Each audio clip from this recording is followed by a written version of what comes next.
حضرت مالک بن دینار رحمۃ اللہ علیہ کی توبہ کا سبق آموز واقعہ۔ مالک بن دینار رحمۃ اللہ علیہ سے ان کی توبہ کا سبب پوچھا گیا تو انہوں نے کہا، میں ایک سپاہی تھا اور شراب کا رسیا تھا۔ میں نے ایک نفیس باندی خریدی اور وہ میرے دل میں خاص مقام کی مالک بن گئی۔ اس سے میری ایک بچی پیدا ہوئی۔ میں اس بچی کو حد سے زیادہ پیار کرتا تھا۔ جب وہ زمین پر گھسیٹ کر چلنے لگی تو میرے دل میں اس کی محبت اور زیادہ بڑھ گئی۔ وہ مجھ سے مانوس ہو گئی اور میں اس کے سامنے جب بھی شراب لا کر رکھتا تو وہ آ کر کھینچا تانی کر کے میرے کپڑوں پر شراب بہا دیتی۔ جب اس بچی کی عمر 2 سال ہو گئی تو وہ مر گئی۔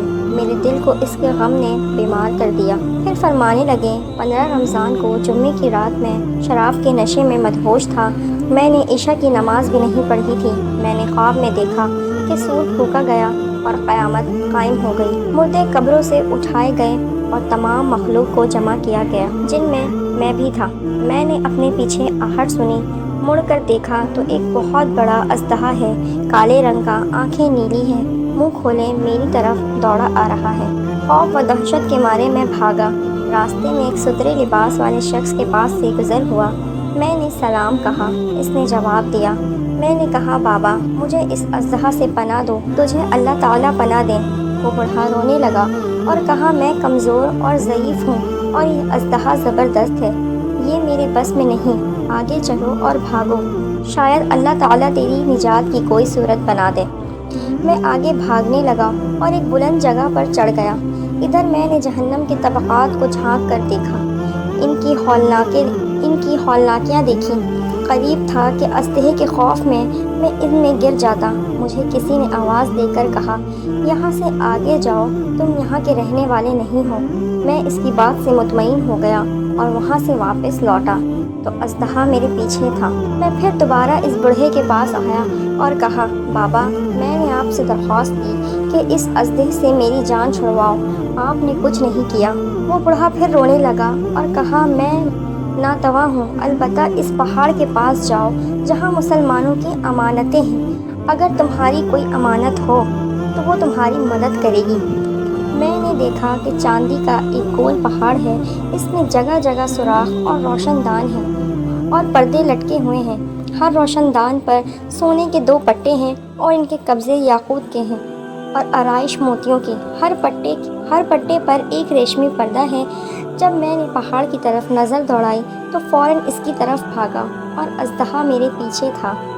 جب میں پہاڑ کے قریب پہنچا تو ایک فرشتے نے آواز دی، پردے ہٹاؤ، دروازہ کھول دو اور سیدھے کھڑے ہو جاؤ، شاید اس حاجت مند کی یہاں کوئی امانت ہو جو اسے اس کے دشمن سے نجات دلائے۔ میں نے دیکھا پردے ہٹ گئے اور دروازے کھل گئے اور ان دشمن دانوں سے بہت سارے بچے میری طرف جھانکنے لگے۔ ان کے چہرے چاند کے مانند تھے۔ اسی دوران اژدہا بھی میرے نزدیک پہنچ چکا تھا۔ میں اس وقت حیران رہ گیا جب ان میں سے ایک بچے نے چلا کر کہا، اے سب آؤ، اس کا دشمن اس کے قریب آ گیا۔ چنانچہ وہ جوگ در جوگ کھڑے ہو کر جھانکنے لگے۔ اچانک میری وہ بچی جو مر چکی تھی وہ بھی ساتھ جھانک رہی تھی۔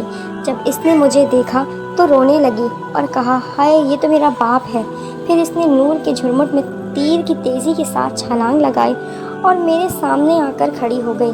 اس نے اپنا بایاں ہاتھ میری طرف بڑھا کر میرا دایاں ہاتھ پکڑ لیا اور اپنے دائیں ہاتھ کو اژدہے کی طرف بڑھا دیا تو وہ بھاگ گیا۔ پھر اس نے مجھے بٹھایا اور میری گود میں بیٹھ گئی اور اپنے دائیں ہاتھ سے میری داڑھی پکڑ کر کہا، اے ابا جان، کیا مومنوں کے لیے وہ وقت نہیں آیا کہ ان کے دل میں اللہ کے لیے ذکر جاگ جائے؟ میں رونے لگا اور کہا، اے بیٹی، تم لوگ بھی قرآن کو جانتے ہو؟ اس نے کہا، ہم تو تم سے بھی زیادہ قرآن کو جانتے ہیں۔ میں نے کہا، اژدہے کے بارے میں تو کچھ بتاؤ جو مجھے ہلاک کرنے کے در پہ تھا۔ اس نے کہا، وہ تیرا برا عمل ہے جس کو تو نے طاقتور بنایا اور وہ تجھے جہنم کی آگ میں ڈبونا چاہتا ہے۔ میں نے کہا، اس بوڑھے کے بارے میں بتاؤ جو راستے میں ملا۔ اس نے کہا، وہ تیرا نیک عمل ہے جسے تو نے اتنا کمزور کر دیا اب وہ برے عمل کا مقابلہ نہیں کر سکتا۔ میں نے کہا، اے بیٹی، تم اس پہاڑی میں کیا کرتی ہو؟ اس نے کہا، ہم سب مسلمانوں کے بچے ہیں، ہم یہاں قیامت تک رہیں گے، تمہارے انتظار میں ہیں، جب تم آؤ گے تو ہم تمہاری سفارش کریں گے۔ مالک بن دینار رحمۃ اللہ علیہ فرماتے ہیں، میں گھبرا کر اٹھا اور اٹھ کر شراب چھوڑ دی اور اس کے جتنے بھی برتن تھے سارے توڑ ڈالے اور اللہ تعالیٰ سے توبہ کی اور پھر فرمایا یہ خواب میری توبہ کا سبب بنا۔